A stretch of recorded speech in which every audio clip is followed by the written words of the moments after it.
Welcome, Internet. This is Analogue Digital News. Let's dive right in. Resident Evil 2's out, and so far it's fantastic. I love it. It's like everything that the old game was. A nod to the 1998 original, whilst being a completely modern action horror game at the same time. And has recently released its first DLC for free, called The Ghost Survivors. 3 what-if scenarios for new characters, and some low-poly skins so we can all party like it's 1998.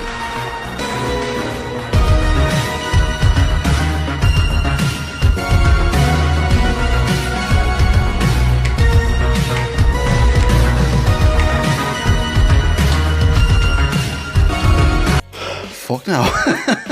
Anthem's nearly here, and with a disastrous pre-launch demo, it's cast a lot of doubt into the game's future.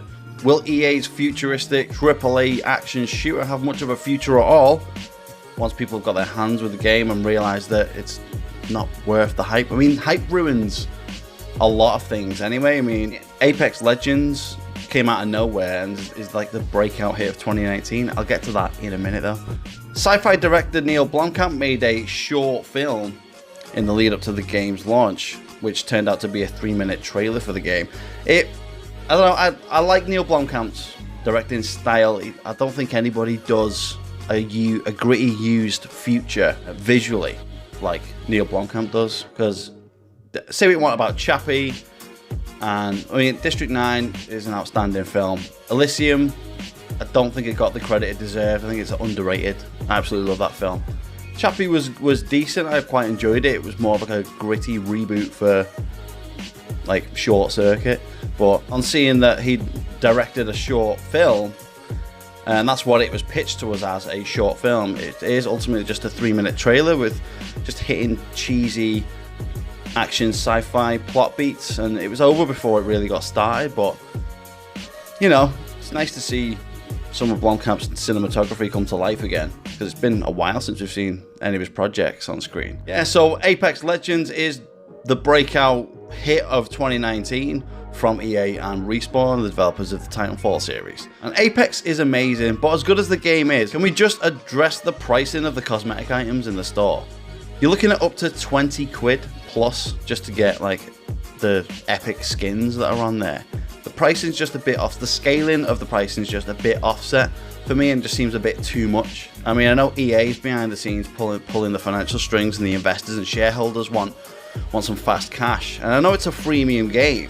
Need to explain the science behind micro-pay freemium gaming. For years, the concept behind gaming was simple. You pay for the game and you enjoy. With mobile apps, we now have the ability to make games that are boring and stupid. But if you pay for incentives, you're rewarded. Freemium. The mium is Latin for not really. If it was any other title that had like a hype bandwagon around it, you know, the negativity seems to come thick and fast, doesn't it? But I don't know.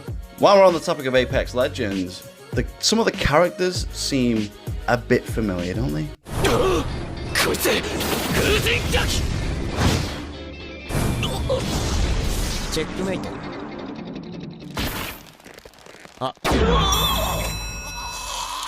You know the title screen music? And you're like, you know what? I think I've heard that somewhere before. I've definitely heard that somewhere before. It's Fatboy Slim! Somebody gonna get sued! Apex Legends is amazing. I'm not roasting it. I mean, I am a little bit. But have you seen Mirage giving Mirage a piggyback? It looks like he's got a super long body, and then the middle Mirage is like tucked in like a 3-seater sofa's fucking eating him. You can't unsee that. You can't unsee that. Right, I'm moving on. I'm moving on anyway. Right.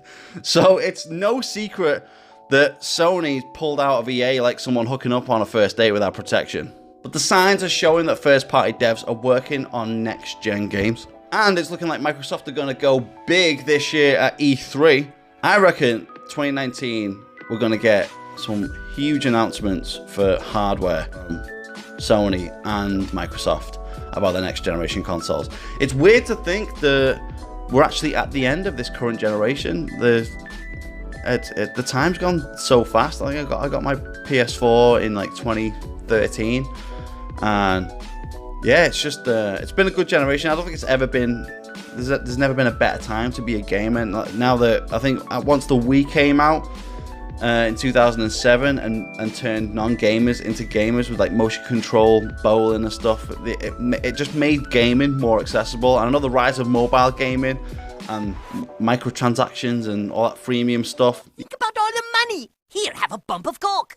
The next gen is coming, and crossplay from like.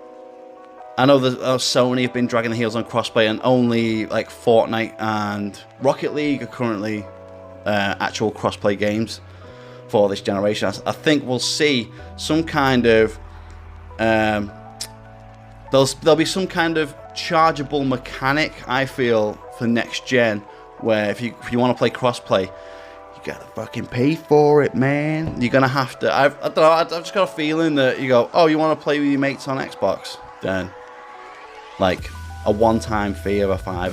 But I doubt that. It'll be like, oh, you want to play with your mates over on Xbox, and you're playing on PS4, then it's an extra £2 on top of your PlayStation Plus charges per month. I don't know. I don't know how they're gonna do it. I've just got a feeling that they can do it now for free, but if it's something that they can charge for and get more money out of the consumer, I think that's the way they're going to go for it. They're going to go, oh, you want to do crossplay? Yeah, no problem. Make it rain.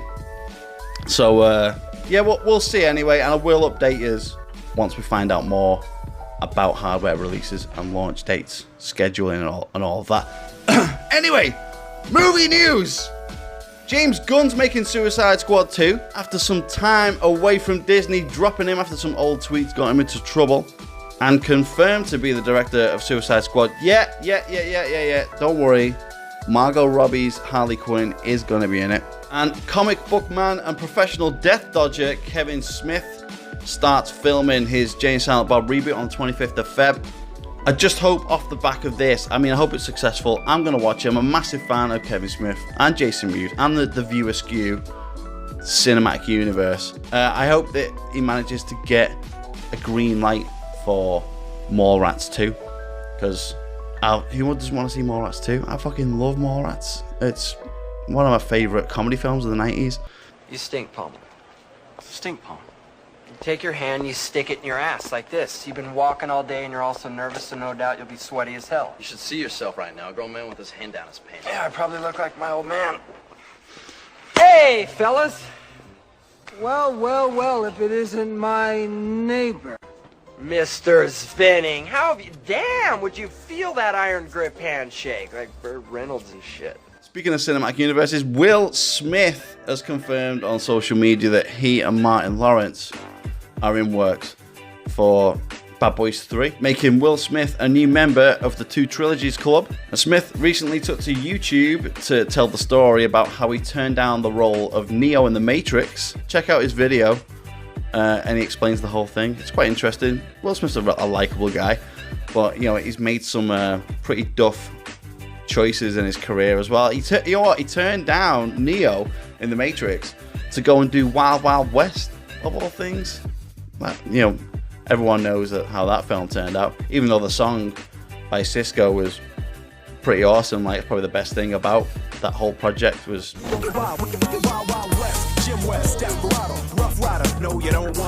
Just hold on, just hold on a second.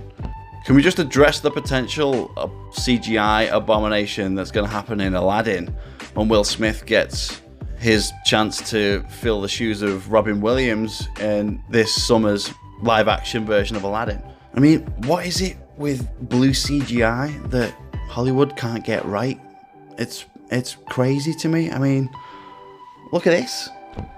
I'm not looking forward to this either. But yeah, if you've got blue CGI in your movie, I'd get worried.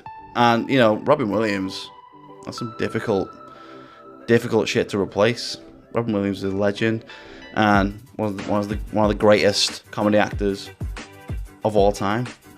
So for Will Smith to take up the mantle of the genie, that's some big shoes to fill. In any case, It's pure meme fodder. And that's all the news I've got for you for now. I'll leave you with fail of the week, win of the week. Hit that subscribe button, hit the bell to stay up to date with everything brand new from AD. I'm on Twitch, Insta, and Twitter, so you get on and they are not real words. Here's 1,000 XP, and I'll see you in the next one.